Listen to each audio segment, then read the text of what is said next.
అందరికీ నమస్కారం. నాకు తెలిసిన ఒక ఆర్గనైజేషన్ ఉంది.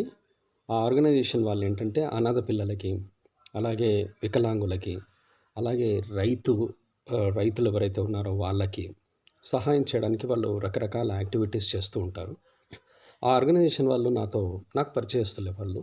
నాతో మాట్లాడుతూ ఏమన్నారంటే, "సార్, చాలామంది మన ఆర్గనైజేషన్‌లో ఉన్నారు. అయితే చదువుకున్న వాళ్ళు ఉన్నారు. బాగా పీజీలు చేసిన వాళ్ళు కూడా ఉన్నారు. వాళ్ళకు జాబ్స్ రావడం లేదు. వాళ్ళేమంటున్నారంటే కొంచెం ఇంగ్లీష్ కమ్యూనికేషన్ గనక ఉంది అంటే వాళ్ళకి మంచి జాబ్స్ వచ్చే విధంగా మనం ఏమన్నా ట్రై చేయొచ్చు" అని చెప్పి వాళ్ళు చెప్పారనమాట. సో, నాతో మాట్లాడారు వాళ్ళు. "ఫీ ఎంత పే చేయమంటారు సార్" అంటే, మీరు సర్వీస్ చేస్తున్నారు కదా! నేను సర్వీసే చేస్తాను. ఫీ అన్నది మ్యాటర్ కాదు. వాళ్ళకి ఎంత సంతోషం అనిపిస్తే అంత ఇవ్వమనండి. నేను క్లాసెస్ చెప్తాను. వాళ్ళకి ఇంగ్లీష్ నేర్పిస్తాను అని చెప్పి నేను చెప్పాను. అయితే చాలామందితో వాళ్ళు ఆల్రెడీ మాట్లాడారంట. చాలామంది ఫ్యాకల్టీస్‌తో మాట్లాడితే ఈ మాట ఎవరు అనలేదంట. వాళ్ళకు ఎంత ఇష్టం ఉంటే అంత ఇవ్వమనండి, నేను చెప్తాను అని ఎవరు చెప్పలేదంట.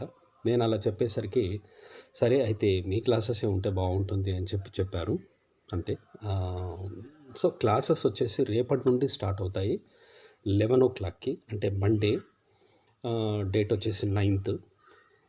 11-12 క్లాస్ ఉంటుంది. రెగ్యులర్‌గా ఉంటుంది. అయితే క్లాస్ స్టార్ట్ అయ్యింది అంటే కంటిన్యూగా అలా అవుతూనే ఉంటుందన్నమాట. ఆ ఆర్గనైజేషన్ వాళ్ళు ఎంత పే చేస్తే అంత సంతోషంగా నేను తీసుకొని క్లాసెస్ చెప్తుంటాను. వేరే వాళ్ళు ఎవరైనా ఉన్నారు అంటే ఎక్కువ పే చేయాలని అనిపించింది చెయ్యొచ్చు. పే చేయగలిగేవారు చెయ్యొచ్చు. క్లాసెస్ మాత్రం అలా కంటిన్యూ అవుతుంది. ఒకసారి పే చేస్తే వాళ్ళు ఎన్ని రోజులైనా అటెండ్ అవ్వచ్చు. అలా ఏమీ లేదు. వాళ్ళకొచ్చేంత వరకు అటెండ్ అవ్వచ్చు. క్లాస్ మాత్రం ఇంట్రెస్ట్ ఉన్నవాళ్ళు, పేషెన్స్ ఉన్నవాళ్ళు, కాన్ఫిడెన్స్ ఉన్నవాళ్ళు మాత్రమే అటెండ్ అవ్వండి. అటెండ్ అయ్యేటప్పుడు 2 బుక్స్ తీసుకోండి, 2 పెన్స్ దగ్గర పెట్టుకోండి. ఏదైతే క్లాస్ జరుగుతుందో దాన్ని నోట్ చేసుకోవడానికి చూడండి. నోట్ చేసుకొని ప్రాక్టీస్ చేయండి. ఒక గ్రూప్ అనేది ఒకటి క్రియేట్ అవుతుంది.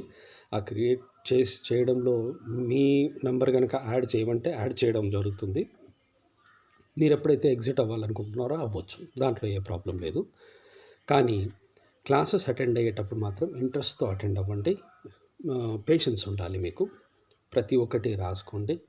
అన్నీ క్లియర్గా రాసుకొని ప్రాక్టీస్ మాత్రం చేయాలి. మీరు అటెండ్ అవుతే చాలు మీకు వస్తుంది అనను. ప్రాక్టీస్ చేయండి. ప్రాక్టీస్ చేస్తే కంపల్సరీ అటెండ్ అవుతుంది. ఇది వారికి హెల్ప్ చేయడం కోసం, అంటే వికలాంగులకు హెల్ప్ చేయడం అవుతుంది. అలాగే అనాథ పిల్లలు వాళ్ళకు హెల్ప్ చేయడం అవుతుంది. అలాగే రైతులు ఎవరైతే ఉన్నారో వాళ్ళకు కూడా.